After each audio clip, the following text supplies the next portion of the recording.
Hi everyone, hope you're doing well from whenever you're watching this channel, depending on your time zone. Now, the Court of Appeal made a ruling on the issue to do with affordable housing, and the directive is that the collection of house levy is unconstitutional. Ruto and his administration has been directed to stop collecting house levy from Kenyans. That is the court ruling.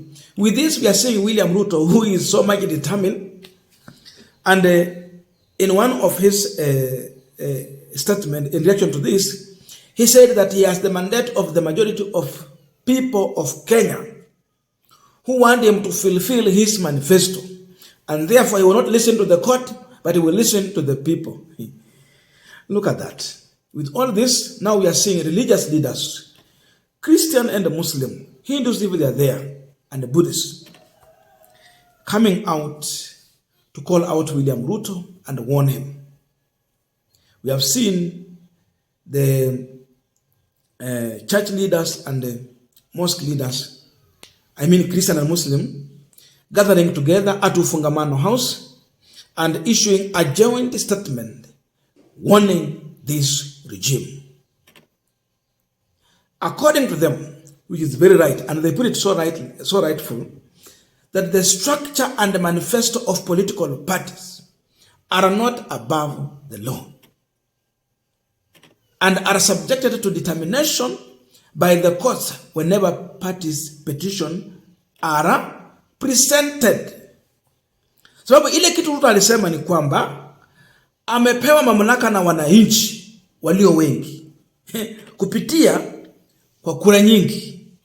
Kwa hivyo hata sikiza koti ambayo iko na wachache, atafuata uamuzi wa wananchi ambao ni wengi. They are answering that question. That the manifesto of political parties are not above the law. You came with your manifesto, ukisema utatuua na watu wakupigia kura kwa sababu umesema utatuua, halitakubalika. Lazima ukuwe unafuata sheria na katiba ya Kenya. They have gone further to talk about the people that Ruto is listening to. And indeed, that is the truth. That he is listening to church leaders who are telling him what he wants to hear. But not those who are giving him the realistic of things on the ground. They don't stop from there. They have gone further to quote a Bible verse to warn William Samoei Ruto. That even Joshua as a leader, he was instructed never to turn away from the law. Not right, not left. Fata sheria. Therefore, Ruto should respect and follow the constitution and the law of God and the law of the people that is governing this country. That is a warning from the religious leaders. Every person has an obligation to respect, uphold, and defend the Constitution.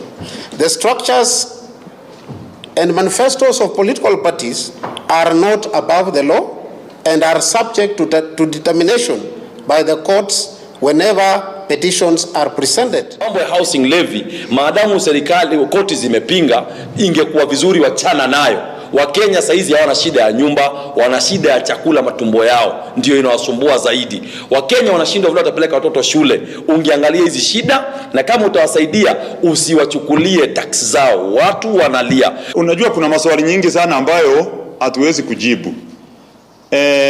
Haya manyumba yatagawiwa kina nani na jinsi gani? Watalipa pesa ngapi?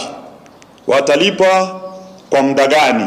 It is true that we had a lot of hope that this one is one of us, is in the congregation with us every Sunday.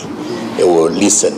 But then, as things are, I will not say that he's not listening to church leaders, but he's listening to some church leaders, and maybe church leaders who are telling the president what he wants to hear, not what is the reality on the ground. Wanaomzunguka rais wanamdanganya.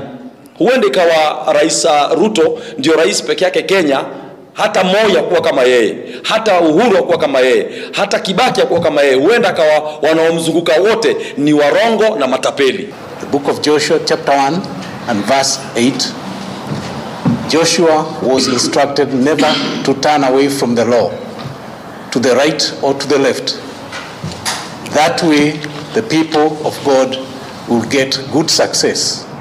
For the nation to be successful, it is important for the head of state to uphold the rule of law, the Constitution, the law of God, and the law of the people. Now we are continuing this particular discussion, but just a quick request for those who are watching and you have not yet subscribed, please consider subscribing. To our returning subscribers, I must say thank you so much. And again, to all our viewers, please give this video a thumbs up. Thank you so much, and back to this discussion. Now, it is time for the church and the mosque leaders to tell Ruto the truth. The Muslim leaders and the Christian leaders must stand in the gap, face this regime, tell Ruto the truth. And indeed, some of them are doing so. We know we have the M-Pesa bishop. We understand them. Those are the people who are telling Ruto what you want to hear. But now, we want to see the real men and the women of God coming out and warning this regime whenever they are wrong. How do you support the move by Ruto to be defiant on the court rulings when even the Bible and Quran is very clear that you have to follow the rule of God and rule of men? You have a constitution governing the country. There are laws governing the country. And there is the rule of God. You can't pretend to be either Christian or a Muslim when you are not following this. No, it's a lie. It is a lie. And therefore, the church is calling out Ruto. Muslim leaders are calling out Ruto not to bend the law, not to force things on Kenyans' throats, but to respect the laws governing this country. As long as you go against it, you are calling for anarchy. Kenya is not a banana republic. It has laws governing it. So for them, they are in support of the judiciary. A decision made in the Court of Appeal not to tax Kenyans on house levy. They said it is a discriminative way of taxation. And indeed it is so. Because of that house levy is unconstitutional. A man who swore using the Bible and the Constitution of Kenya to respect and uphold the Constitution is now leading in breaking that Constitution. So Ruto's arrogance must come to an end. When he says that he has the power from the people, he should know these people are governed by the law and the rules and the Constitution of this country. You should not just come with your manifesto forgetting that your manifesto should be in line with the Constitution and laws governing the country. Once it goes against it, it is wrong. So if you are wrong, correct yourself, but don't force. When Uhuru knew that he was wrong on affordable housing, he never forced it on Kenyans' throats. He refrained from forcing a house levy on Kenyans, but he had a way to come up with a means to realize his big four agenda, affordable housing being part of it. Indeed, he put up house unit more than 16,000 and some hundreds. Ruto should drink from the cup of Uhuru Kenyatta's wisdom. Let him learn from Kibaki, because it's becoming even worse than people thought that. People thought that Moi is worst, but they are realizing that there is a man in Statehouse who seemingly behaves more worse than Moi. The worst is that for him, he is working under a new dispensation with a new constitution that has given more power to the people and to the judiciary. Yet Moi had absolute power. That's why wanasema Ruto is more dangerous than Moi.